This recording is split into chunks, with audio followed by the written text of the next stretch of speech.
Carry On is Netflix's latest blockbuster that's quickly captured audiences worldwide, climbing to the top of the platform's charts. Starring Taron Egerton as Ethan, an airport security officer with untapped potential, and Jason Bateman as a mysterious and chilling antagonist, this movie is packed with heart-pounding suspense and twists that will keep you guessing until the very end. Set against the backdrop of the holiday season, the film masterfully blends action and emotional stakes as Ethan finds himself drawn into a dangerous game with lives hanging in the balance. When an unexpected turn of events threatens everything he holds dear, Ethan must face challenges that push him to his limits and test his courage. With high-octane sequences, gripping performances, and a storyline that balances tension with heartfelt moments, Carry On has all the makings of a modern thriller classic. Is this the next must-watch holiday movie? You'll have to watch to find out.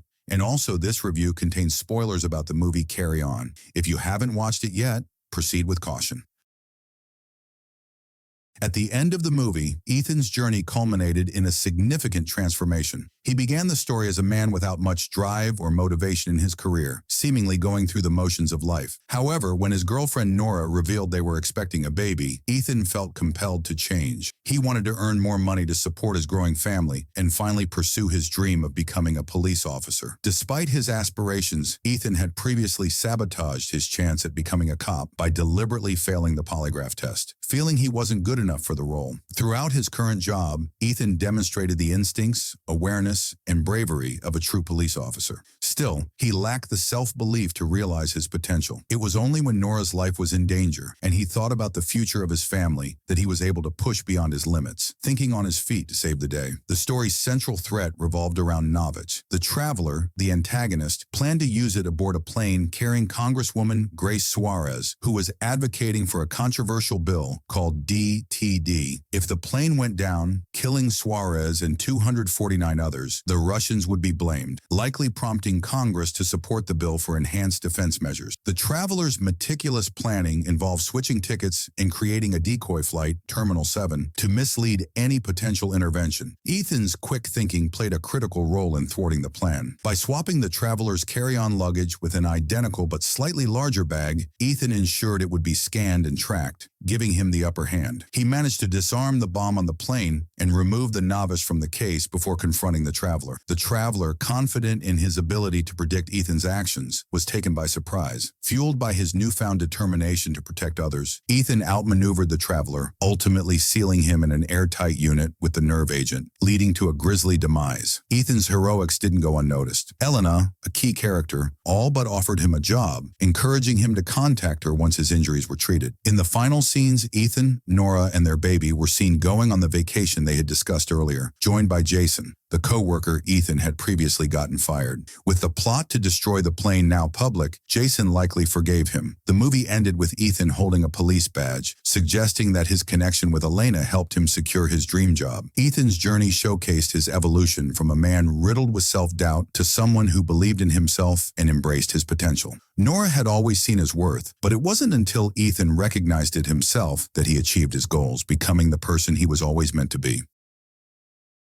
I found this to be a pretty good movie overall. It was an easy watch despite dealing with a serious subject, as it managed to avoid feeling too heavy during its runtime. The suspense and tension were well executed, keeping us uncertain about what would happen next and successfully drawing us into the emotions the film aimed to evoke. For me, the movie was at its strongest during the initial conversation between Ethan and Jason Bateman's character, the Traveler. That scene had a similar vibe to the 2002 film Phone Booth, especially in how it portrayed the uncertainty and fear felt by the protagonist. One of the most memorable and exciting moments was the car crash scene involving Elena. It was masterfully shot, with her car narrowly avoiding other vehicles on the highway before culminating in what seemed like an inevitable death, but she survived. It was a thrilling sequence that stood out. In terms of character performances, the film felt quite intimate, as much of it revolved around the interactions between Taron Egerton and Jason Bateman. Their chemistry was palpable even when they weren't sharing scenes, and it became even more intense when they did. However, I felt there were a few elements in the movie's climax that didn't fully make sense. For example, the motion camera in the plane's luggage section didn't activate when Ethan was there alone, which felt like a plot hole. Additionally, it seemed too coincidental and convenient that the traveler went to the luggage section as well. It felt forced and less believable. That said, the movie had some clever twists, such as Matto being coerced into participating due to his husband Jesse being held hostage and the surprise switch of flight tickets. These moments genuinely caught me off guard and added depth to the story. The ending, however, leaned heavily into cliches. Ethan got the happy ending he had always dreamed of, becoming a police officer and taking the long-promised trip with Nora about a year later. In the final scene, he placed his badge in the security scanner before boarding the flight. While predictable, it worked within the context of a film that may eventually be considered a Christmas movie, where a feel-good ending is almost a requirement. Taron Egerton delivered a solid performance, though the role wasn't the most demanding one he's taken on. Still, it required a range of emotions, as Ethan transformed from a man stuck in a dead-end job to someone on the brink of losing the life he was building. Jason Bateman's performance, on the other hand, was more restrained, which suited the role. As the traveler, he was cold, menacing, and entirely focused on completing his mission for the money, with no emotional investment in the hundreds of lives at stake. The character of the Watcher, however, felt out of place. His behavior near the end, where he was almost cartoonishly desperate to kill Nora, came across as exaggerated and unrealistic, detracting from the otherwise grounded tone. Up until that moment, his performance had been strong, but the car park scene felt over the top. In terms of whether the movie is worth watching, I'd say it's a solid choice. It's easy to follow and keeps you on edge for most of its nearly 2-hour runtime, though it could have been trimmed to about an hour and 40 minutes without losing much. While it's not a mind-blowing experience, it's an exciting ride with enough tension and suspense to keep you engaged. So that's all about our movie today. Thank you so much for watching. If you enjoyed this video, don't forget to give it a thumbs up and subscribe to the channel for more exciting content. Your support means the world to us. See you in the next one.